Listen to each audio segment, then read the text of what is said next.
आज हम शुरू करने जा रहे हैं फोनोलॉजी वर्ण विचार, जो कि आपके यू टेट सी टेट और एस टेट पी टेट के लिए बहुत ज़्यादा इंपॉर्टेंट है और बहुत सारे कंपटीशन एग्जाम में ये क्वेश्चन पूछे भी जाते हैं।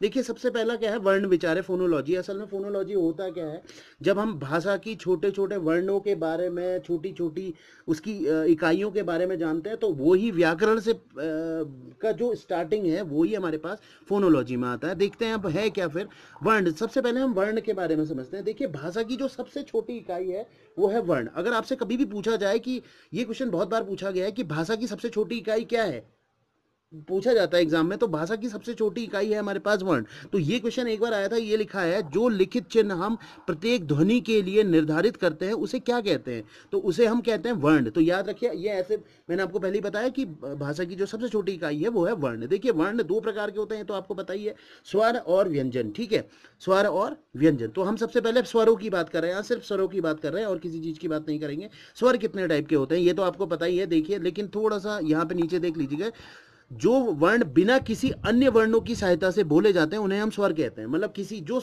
जो एक किस्म से इंडिपेंडेंट होते हैं, मतलब किसी पे डिपेंड नहीं करते, किसी पे निर्भर नहीं है, उन्हें हम क्या बोलते हैं, स्वर के बोलते हैं। अब स्वरों की संख्या कितनी होती है, 11 होती है। अब कुछ लोग अ से लेके अंक अ तक पूरे बोलते हैं, अंक अ तक स्वर नहीं होते, ये अ से लेके औ तक होते हैं बस। ठीक है, इनकी संख्या 11 है, इनकी संख्या 11 है। अंक अ अलग वर्ड में आते हैं, अलग वर्णों में आते हैं, उनको इसमें नहीं काउंट किया जाता है। तो आपके पास अगर स्वरों की संख्या पूछी जाए तो वो होगी आपके पास 11।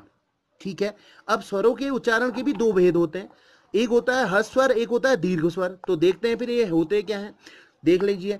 ये केवल स्वरों के पार्ट है अभी। तो देख लीजिए, जिन स्वरों के उच्चारण में न्यूनतम समय लगता हो, यानी कि जिनके उच्चारण में टाइम कम लगता हो, कम एनर्जी वेस्ट होती हो, तो उन स्वरों को हम क्या बोलते हैं, ह्रस्व स्वर बोलते हैं। जैसे क्या है, अ ई उ और री। ठीक है, इनकी संख्या कितनी है, 4 है। ठीक है, ये आपके पास कैसे स्वर है, ह्रस्व स्वर है।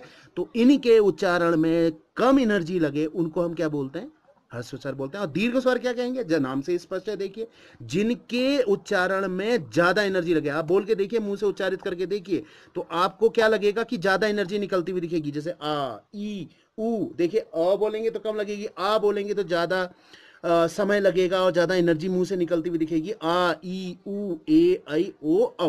तो इनकी संख्या कितनी है, इनकी संख्या 7 है। अगर आप दोनों को जोड़ दीजिए तो आपके पास 11 ही निकलेगा।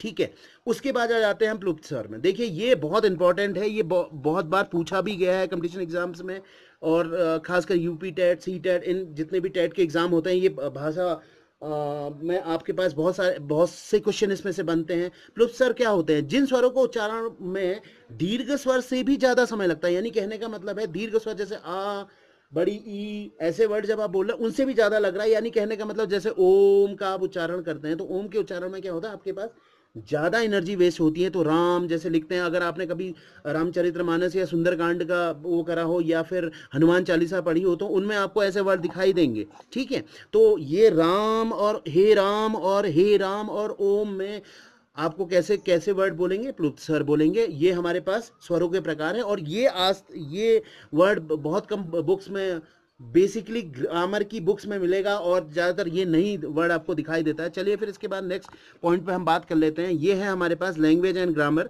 तो देखिए, भाषा और लिपि के बारे में हम यहाँ पे थोड़ा सा पढ़ लेते हैं कि विचारों का लिखित व मौखिक आदान प्रदान क्या कहलाता है। जब हम अपने विचारों को एक दूसरे से बांटते हैं, या मौखिक रूप में या लिखित रूप में, या तो हम हैंड स्क्रिप्ट के द्वारा बांटेंगे या बोल के बांटेंगे, तो उसको क्या कहा जाता है, उसे हम भाषा कहते हैं।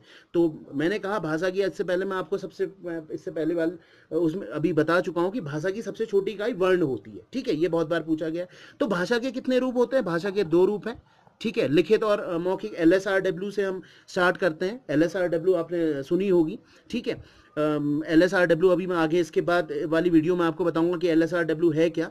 ठीक है, अब देखिए नेक्स्ट वाला, देखिए, जिस भाषा की कोई लिपि नहीं होती। अब देखिए, लिपि नहीं होती अर्थात जिनमें ध्वनि संकेत नहीं होते, उसे हम क्या कहते हैं। मान लीजिए, एक तो होती है बोली और एक होती है भाषा। देखिए, बोली क्या होती है, बोली जिसकी कोई स्क्रिप्ट ही नहीं होती। स्क्रिप्ट का कहने का मतलब है कोई जो मतलब कोई स्क्रिप्ट नहीं है, जैसा किंवदंतियां हैं या जैसी भी चली आ रही हैं, लोगों ने बोला तो उसका कोई रिटर्न में कुछ नहीं लिखा, तो उसको हम बोली बोलते हैं। जिसकी कोई स्क्रिप्ट नहीं है, जिसकी कोई लिपि नहीं है, तो ऐसी इसको हम क्या बोलते हैं, बोली बोलते हैं। और जिसकी कोई स्क्रिप्ट होती है, देखिए यहाँ लिखा है, जिस भाषा की कोई लिपि नहीं होती अर्थात जिसमें ध्वनि संकेत नहीं होते, उसे हम क्या कहते हैं, उसे हम बोली कहते हैं। ठीक हो गया।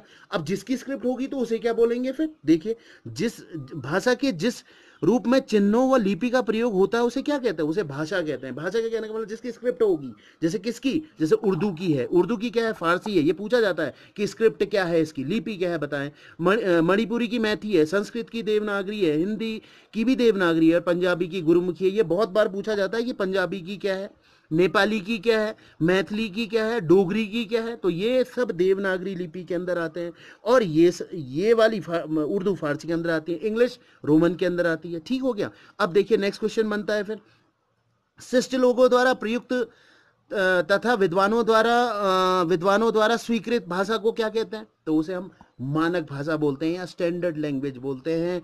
जो हमारे पास शिष्ट लोगों द्वारा प्रयुक्त की जाती है या विद्वानों द्वारा प्रयुक्त की जाती है, उस भाषा को हम क्या बोलते हैं, मानक भाषा बोलते हैं। अब नेक्स्ट देख लीजिए, भाषा के शुद्ध रूप में लिखने तथा बोलने वाला शास्त्र क्या कहलाता है। ठीक है, वो ग्रामर हो गया, ग्रामर के थ्रू ही हम उसको सही तरीके से लिख सकते हैं।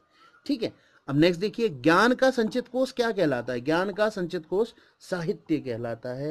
ये क्वेश्चन पूछा जाता है कि ज्ञान का संचित कोश क्या है, वो साहित्य हो सकता है, कोई व्याकरण लिख देता है, कोई पद्य लिखता है। तो साहित्य की दो विधाएं हैं, एक तो गद्य और पद्य। जिन लोगों ने पढ़ा होगा वो जानते ही हैं कि साहित्य की दो विधाएं होती हैं, गद्य और पद्य। ठीक है, अगर वीडियो अच्छी लगी हो तो please like and subscribe my channel. Thank you.